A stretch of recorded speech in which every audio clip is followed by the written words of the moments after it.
Welcome to the Fighting Irish Faithful podcast. Is this a football podcast about Notre Dame? It certainly looks like it, but it's some Notre Dame team from back to the future. Holy smokes, Notre Dame crushes Georgia Tech. We're going to have a really fun podcast, talk about the greatness that was this game. I'm getting good feelings. Playoffs appear to be on the horizon. We're going to kind of talk about some discrepancies, some disagreements that we've had on Twitter, and of course talk about Stanford. But Stanford is garbage. Notre Dame should beat the snot out of them. So here we go. Strap it in. Pour yourself a drink, and let's go, Irish. Three wide receivers right. They're going to go for two. Back to throw. Walsh looks. Has the time. Lost the ball. The pass is batted down. It's batted down by Carroll. Dawson throws. Open receiver in the end zone. Touchdown. Notre Dame. Somehow the Irish did it. Out of the pack. 30, 35. Goodbye, baby. At the 50, the 40, the 30, the 20, the 10. Five rocket touchdown. Irish. Zibikowski looking for a block. Cuts to the right to the 40. Gets a block. Gets to the 45, 50. Up to the 45, 40, 30. One man to beat. 20, 15, 10. He's done to the 5. Touchdown, Irish. What is going on, Fighting Irish Faithful? Joe is back in the house.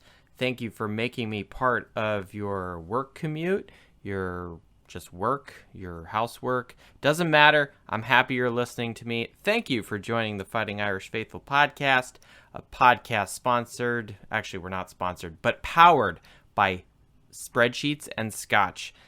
My name is Joe. I will be your humble host this evening. It's actually it's morning. This is probably the latest I've ever recorded, earliest I've ever recorded a podcast. Yes, we did not do a lot of show prep on Sunday like we normally do, so here we are. So if you are, hopefully you should all get this for your morning commute or your afternoon drive home. Thank you very much. You can find me on Twitter at faithful_Irish or on YouTube, Spotify, iTunes. Just search for Fighting Irish Faithful and I come up. So Notre Dame will be facing Stanford. No, I'm not wearing flannel, although that would be appropriate. Some sort of lumberjack wear, Carhartts, chainsaws, brawny paper towels, you name it. We're going to chop down some trees. So if you know any loggers, I do know a family that has a logging company, so I should reach out to them.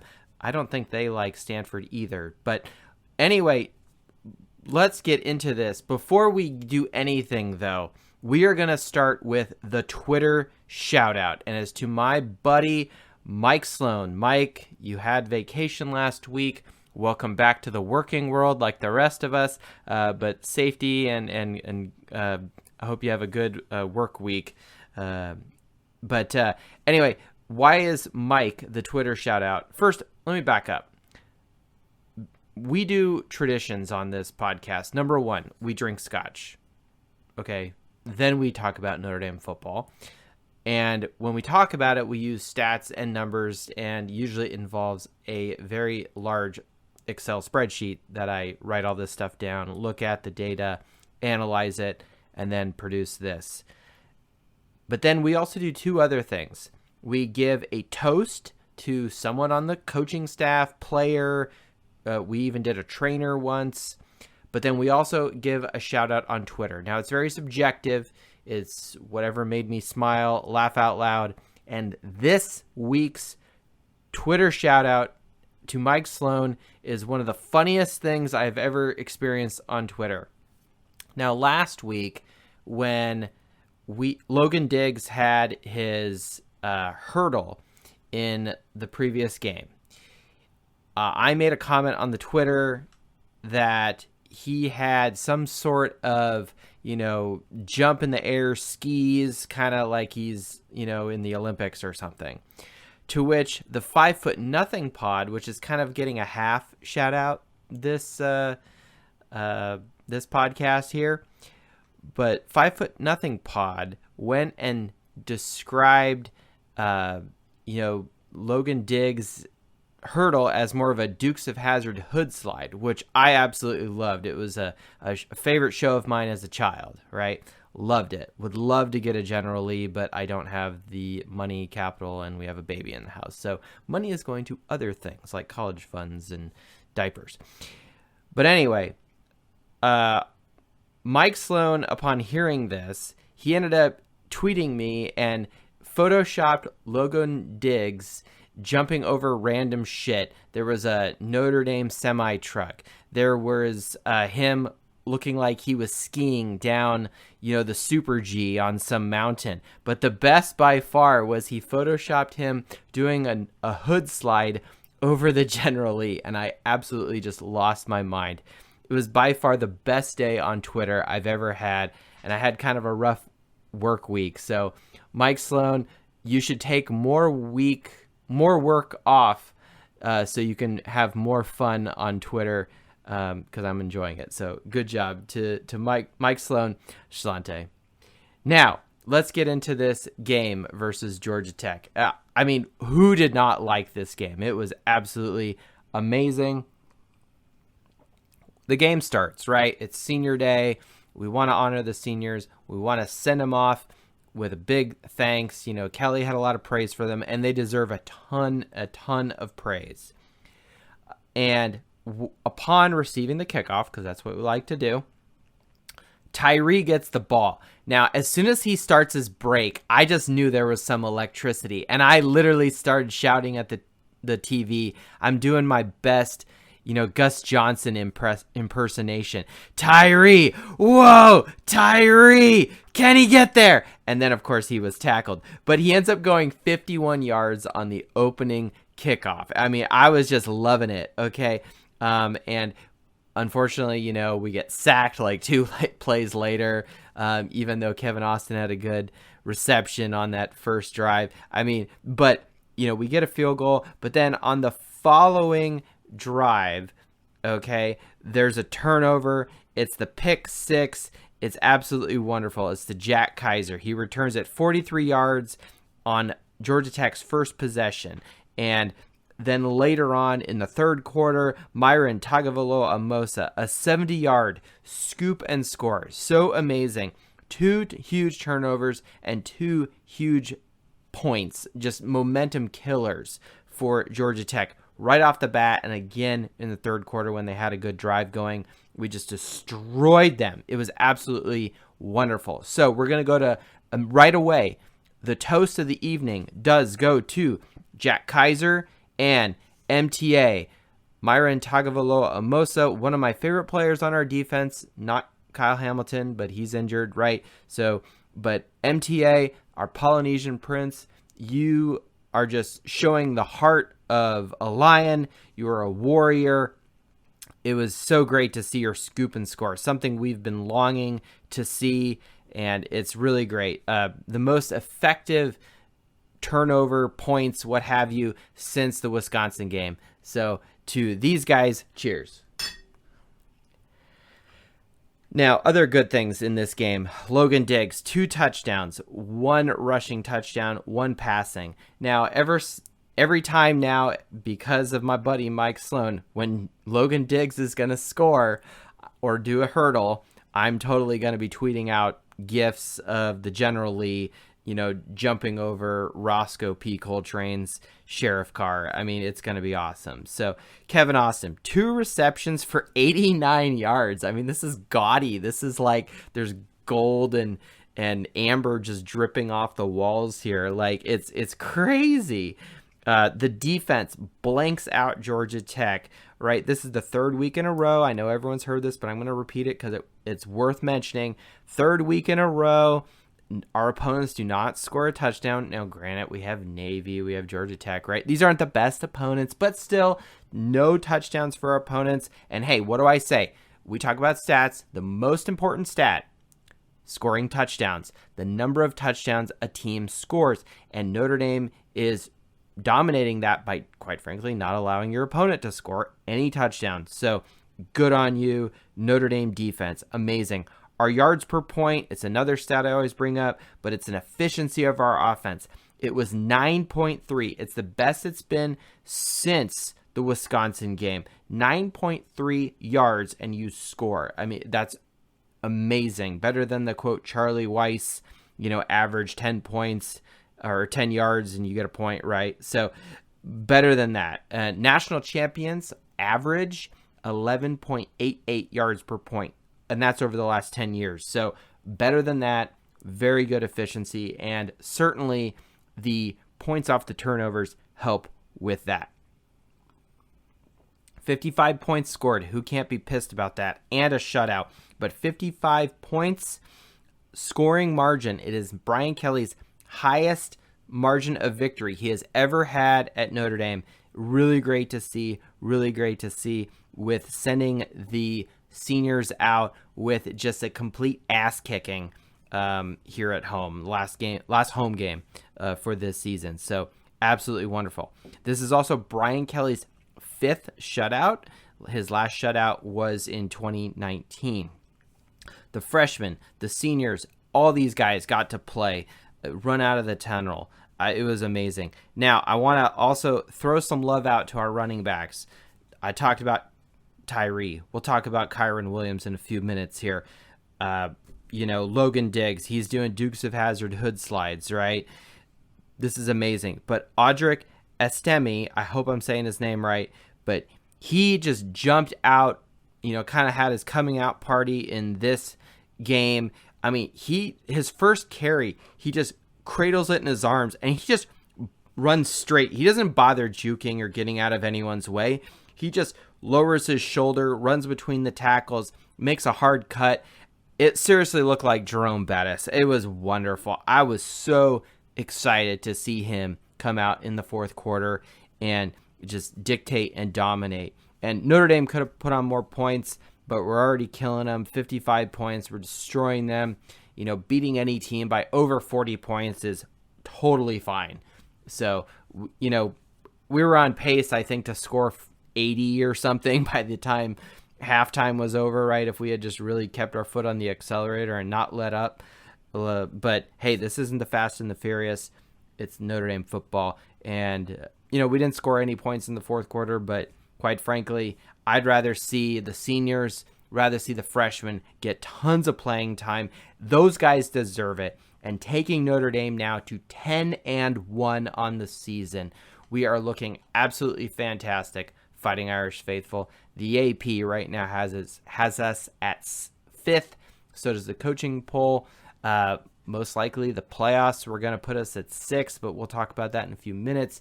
But Sagarin has Notre Dame as the 33rd ranked strength of schedule, but we on Sagarin this week are 5th in the country. And that is really promising to see because Sagarin is based on math, numbers, no bias, none of this eye test bullshit. No, it's your record, it's your strength of schedule, and your margin of victory. And destroying a team 55 points will help you. It also helps that a lot of our opponents are doing well. Wisconsin, Purdue, they are also ranked in Sagarin's top 25, as is Cincinnati. Of course, unfortunately, a team we lost to, but that still helps Notre Dame in the long run right now today. Now, the playoffs, they are certainly possible for where we are. This is like the game ended, and I was having feelings that I haven't had since last season. Feelings of, you know what? This team showed up. This team looked good. They, quite frankly, performed. I mean, look at all these numbers. Look at these stats. Look what I just talked about. Completely destroying a team, a Power 5 team. Yes, it's a team with only 3 wins. And I don't even know who they were over. I think North Carolina lost to Georgia Tech. That's really bad for North Carolina. My point is this. I have not felt like a giddy excitement, like, 7-year-old Joe sitting on the carpet in front of the TV watching the Fighting Irish run out of the tunnel with gold helmets and all that kind of stuff. I kind of went back to a less analytical form of myself watching this game. Just enjoying the moment, enjoying the pageantry, enjoying watching our team. And if we play like this the rest of the season, that is great. It kind of looks like Notre Dame is on the rise. They're peaking at the end of the season. In the past 4 years, Notre Dame had peaked, at certain times, I don't know, like take 2017, we come out and we completely destroy and dismantle USC. That was kind of our peak. And then we kind of, we beat a couple other teams, and then we play Miami and we get our shit pushed in, right? It was terrible. Last year we peaked at the right time. We beat Clemson at home, and we still won out the regular season. And then the bookstore, of course, is stupid and prints undefeated shirts or coffee mugs or wherever they print. But then we lose the last 2 games of the season. If Notre Dame is peaking towards the end of the season, or ideally peaking in the playoffs or a BCS, style New Year's Six game, hey, that's the kind of stuff we need. We need the team to get better and improve, continue to get better. And we'll talk more about that coming up. Now, the playoffs, they are possible for our Fighting Irish because, let's face it, Ohio State and Michigan are playing this week. Of course, most Notre Dame fans, if you're real Notre Dame fans, if you're real fans, you will be cheering for the Buckeyes to destroy Michigan. Screw Michigan. I hate that team. 100-0, go Buckeyes. All right. And it's the only time I ever really cheer for them, but it is against Michigan. Screw that team up north. Most likely Cincinnati is going to win out. People were thinking, SMU may give them a run for their money because they look a little weak against Tulsa. They look like they're on pace to win out. That's probably going to happen. And Georgia is still looking solid, and Bama looked a little weak against Arkansas. They were exposed. Alabama's only scoring basically by Bryce Young and throwing touchdowns. They have a really good offensive line. It's protecting him. They have very good receivers. They're doing very, very well, and Alabama is a very good team. They're not a well-rounded team, though, and their defense is not what it used to be. Georgia, I believe, is a lot more well-rounded. Just the numbers prove it, and we won't talk about that. But Georgia is on pace to beat Bama in the upcoming SEC championship game. If all those things happen, Georgia wins, Ohio State wins out, or quite frankly, even if Michigan wins out, Ohio State would fall, Notre Dame would rise, Cincinnati wins out. There's no reason why Notre Dame should not be number 3, number 4, most likely number 4 in the playoffs come the end of the season. Now, here's the problem. Alabama could beat Georgia. It is a possibility we must consider. If Alabama beats Georgia, which they could, Nick Saban is a good coach. He's not a shitty coach. If he wins out the rest of the season, look out for the Tide. Because let's face it, they did get a scare from Arkansas in their own house. They got the Iron Bowl coming up. There, Brian Harsin, there may be a spoiler, kind of thing going on. Maybe not this year, but Brian Harsin is not a bad coach. He came from Boise. He had a really good record. He's won a BCS or two style game, Fiesta Bowl, what have you.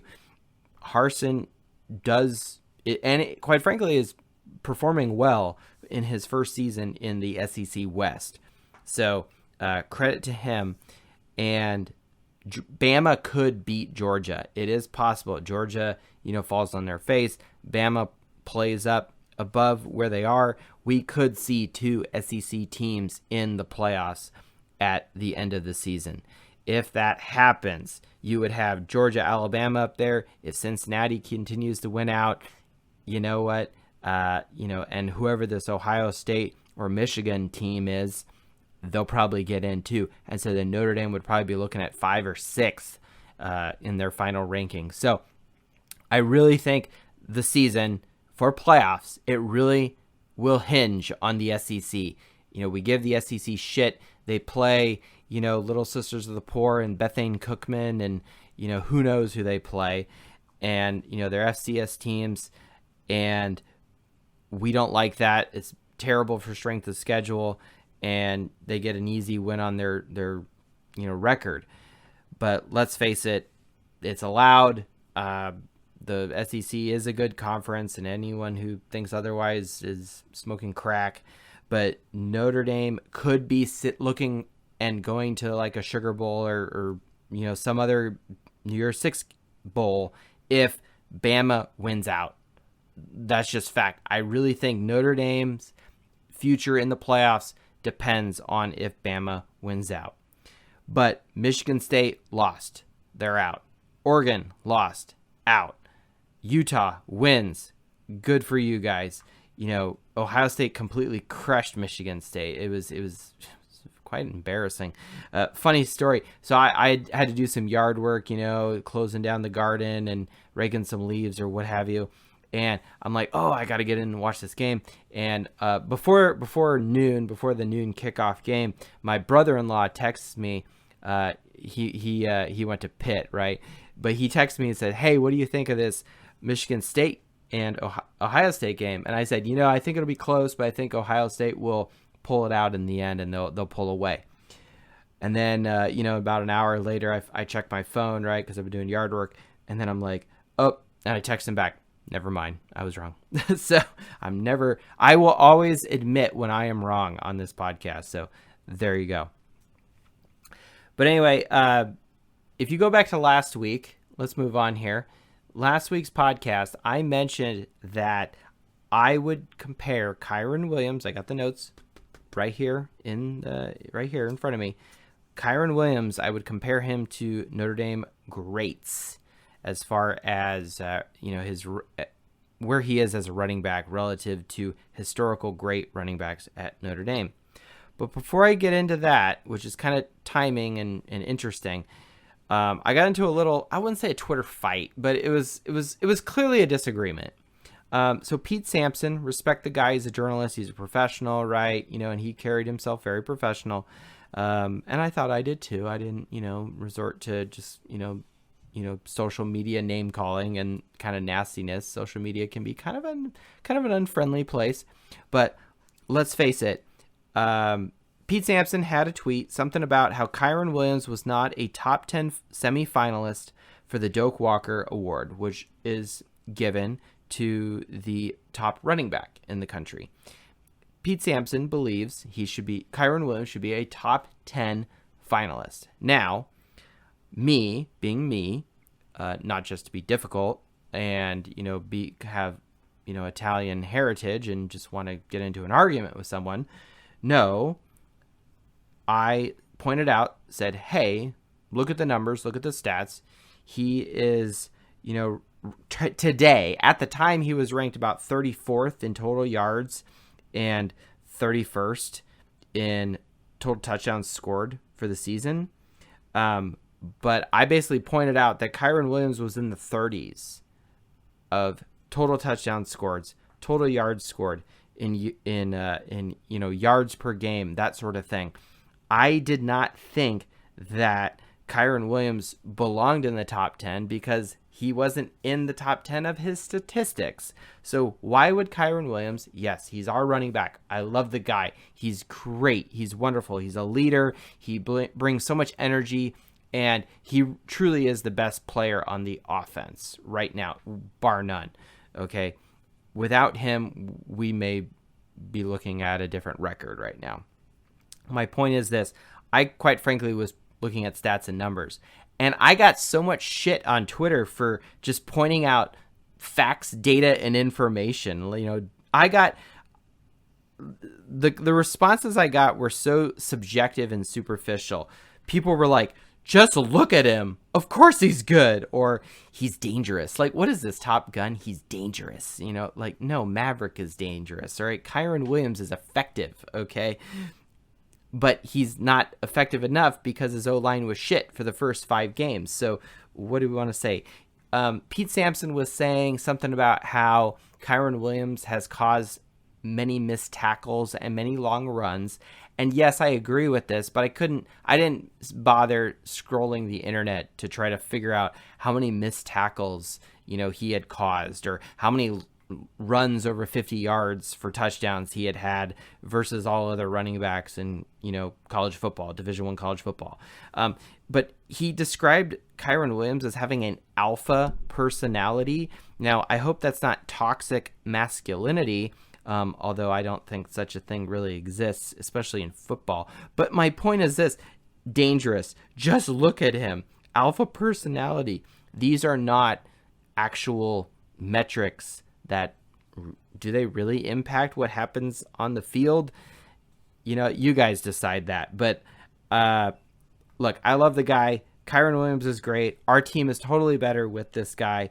But Pete Sampson, you're wrong. Okay, you're flat out wrong. And this is also the same guy that in 2019 said Notre Dame would lose to Iowa State. So, yeah, mic drop on that one. All right. Now, I don't want to just, dismiss Kyron Williams. Kyron Williams is very good. And how good is he relative to other Notre Dame greats? Right now, all time, Kyron Williams is 14th in total yards. He averages 5.2 yards per carry for his career. He has 25 total rushing touchdowns. He is ranked 8th. And he scores a touchdown every 16 times he touches the ball. So he's had 400 attempts and has 25 touchdowns. So 400 divided by 25, that gives you about 16. Now, I wanted to look at some of the other greats and some of my favorite running backs. So I compared him to Autry Denson, Vegas Ferguson, Jerome Bettis, Julius Jones, Ricky Waters, Josh Adams, and Dexter Williams, my buddy. I absolutely love Dexter Williams. He brought so much electricity and just boogie when he had the ball, throwing up deuce signs, peace signs. I absolutely loved watching Dexter Williams as a running back for Notre Dame. It was wonderful. But where does he compare to these guys? So as far as yards, he's still got quite a bit to go. He only has 2,072 yards. Autry Denson, of course, is number one with 4,318 yards. Vegas Ferguson, third on the list.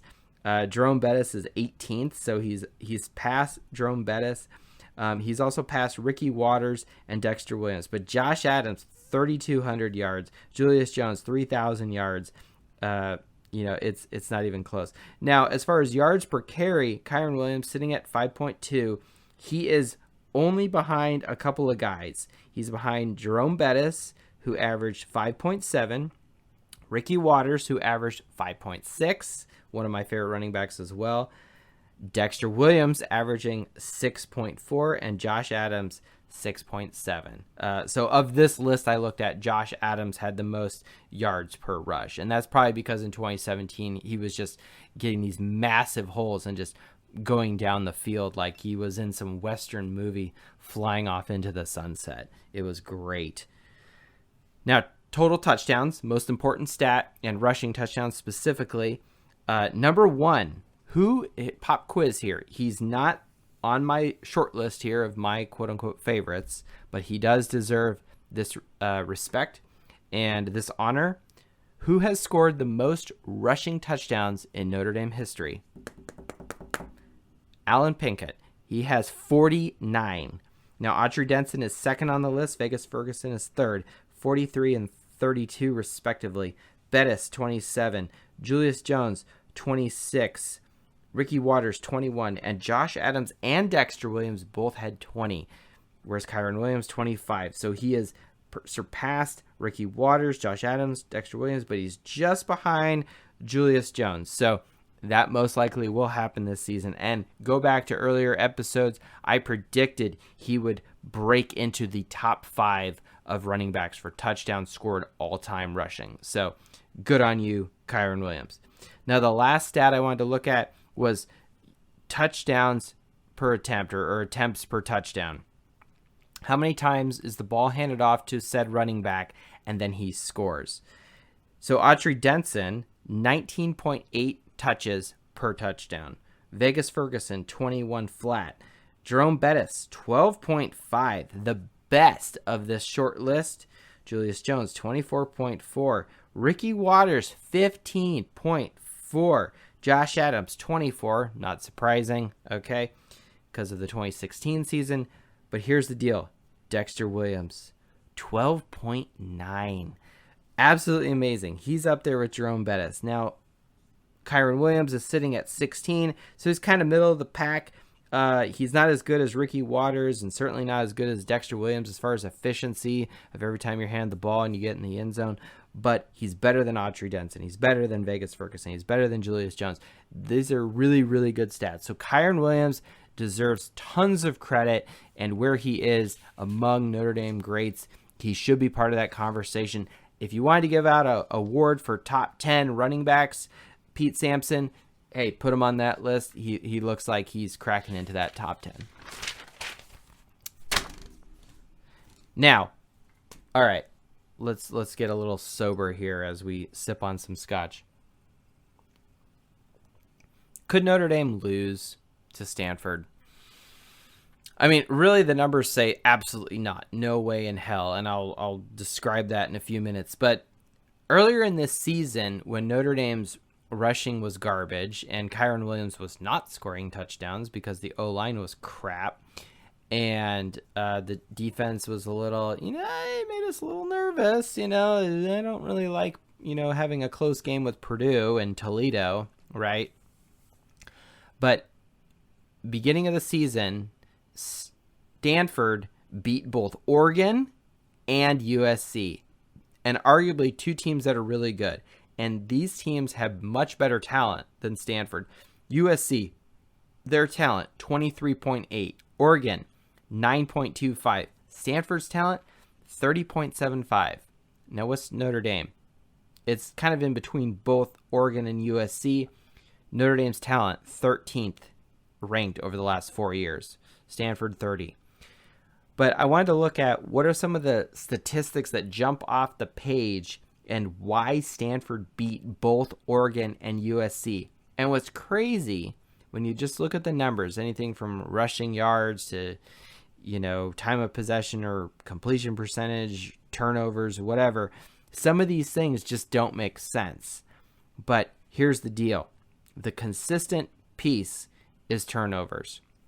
Stanford right now is not good in the turnover battle for the season. It is one of the reasons why they have only 3 wins on their schedule. They're 3-8. They're looking at a 3-9, record. This will be Shaw's worst record at Stanford by far. Okay, but as far as turnover margin, it's not good. They are -9 for the year, and Notre Dame is +8 on the season. So in Oregon, they had 2 turnovers. USC had 1, and one of those was a pick 6. So look, anything from sacks, they were tied in both of these games. Tackles for loss, it wasn't so great in Stanford's, favor, nothing like that. Even third down percentage, it wasn't that much better. But here's the deal. The yards per point was better. That's why I talk about this stat. Versus Stanford and Oregon. Stanford was 11.4 yards per point. Oregon, 17.25. Clearly not better. Stanford versus USC, 8.9 for Stanford, 14.5 versus USC. And that's because Stanford also got a pick 6. Now, last week I stumbled on and kind of investigated a new stat, which is number of scoring drives. Of all the drives you have on offense, how many of them resulted in points? And this does include field goals, not just touchdowns. And Stanford was 4 out of 10 versus Oregon versus Oregon's 4 out of 8. Stanford versus USC. Stanford was 5 of 10, 50% again.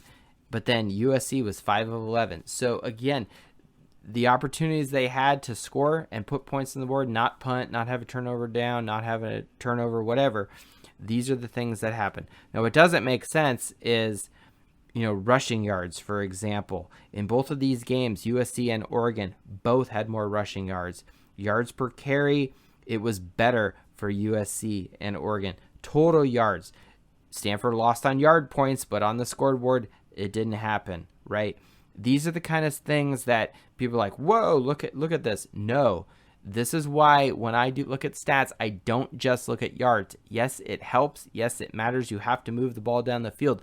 But are you effective when you move the ball down the field? That's why points on the scoreboard always matter. But if you can quantify and ratio those points with the yardage, there you go. That is why we talk about yards per point. Now, stats. Notre Dame versus Stanford. I mean, look, this should be Notre Dame's easiest game percentage-wise other than Navy. Navy was about a 96% win probability per teamrankings.com. Right now, Notre Dame's getting a 93.8% win percentage. It's absolutely great. Notre Dame is favored by 19 points. Not nearly as much as they were in Navy, but you know what? Notre Dame should win by over 30 points. It's wonderful. There's no reason why Notre Dame should lose this game. It's their second easiest game, and here is the reason why, Fighting Irish faithful. Start to clap, start to celebrate, okay? For the first time ever this season, every game, all 11 games previous, when we have gone into the game, our opponent averaged more rushing yards than we did. Notre Dame, right now, for the first time ever this season, averages more rushing yards per game than their opponent. Notre Dame right now, for the whole season, averages 151 rushing yards. Stanford, 89. They are terrible. They are 126 in the country, which is kind of funny because that's kind of how we were, around the Cincinnati game. But the point is, the last 5-6 games have looked really good ever since we lost. We beat Virginia Tech, we beat USC, right? Notre Dame is on the uptick, and we, for the first time ever, going into a game, average more rushing yards than our opponent. For this reason alone, bet everything. Bet the farm. Go to the Bet Caesars. Bet unfortunately the Golden Nugget does not have their betting, unless you live in Nevada, I think.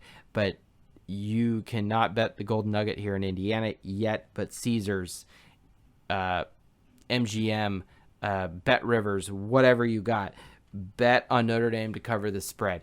They're favored by 19 points. They're going to blow the hell out of them. They're going to be removing the tree stump that is Stanford. We're going to chop it down with a chainsaw, and then we're going to plant some dynamite at the tree stump left over of Stanford, and we're just going to Wile E. Coyote TNT blow the hell out of that with some Acme dynamite.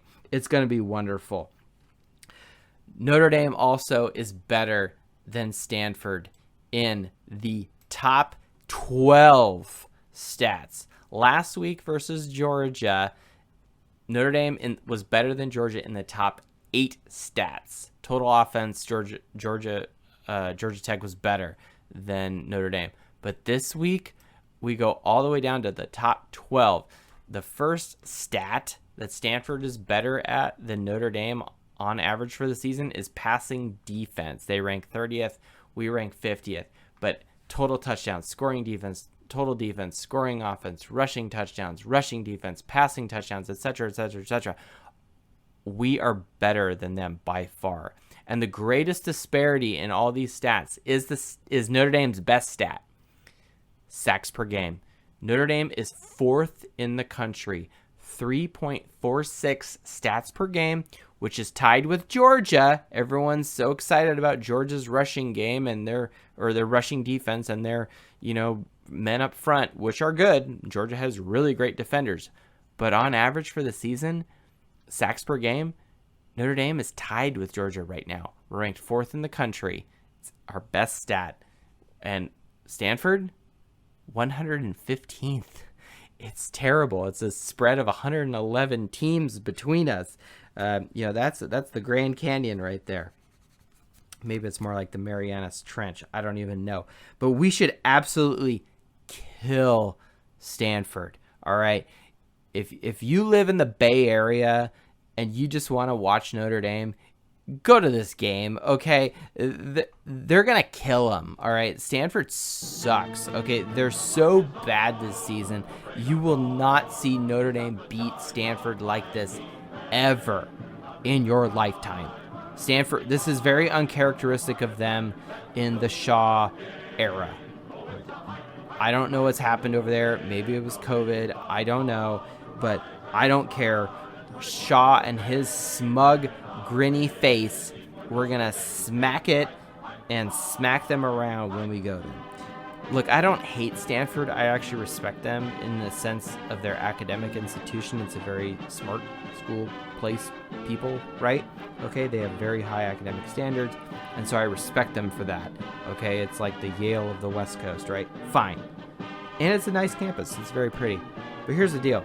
Their band is annoying as hell. They look like they all are on meth, and then they have this weird dancing tree that's just constantly spinning. I just want us to axe chop that sucker down. Okay, not to be violent here, but like their mascot is annoying and stupid. Their band is stupid, and it's so like polar opposite of this intelligent, research, prestigious university that also sometimes has a good football team or whatever. But right now, their football team is trash, and I hate their band, and their tree is annoying. And maybe that's the whole point. They're like playing mind games with me. But I don't care. What I care about what happens on that scoreboard out there. And we will kill Stanford this week. It's going to be wonderful. So Notre Dame, looking good, flying high, off into the sunset here. We got to close out the season before, the playoffs, before, New Year's 6. We don't know. We lost one game. We are not in control of our destiny. It relies now on what happens with other people.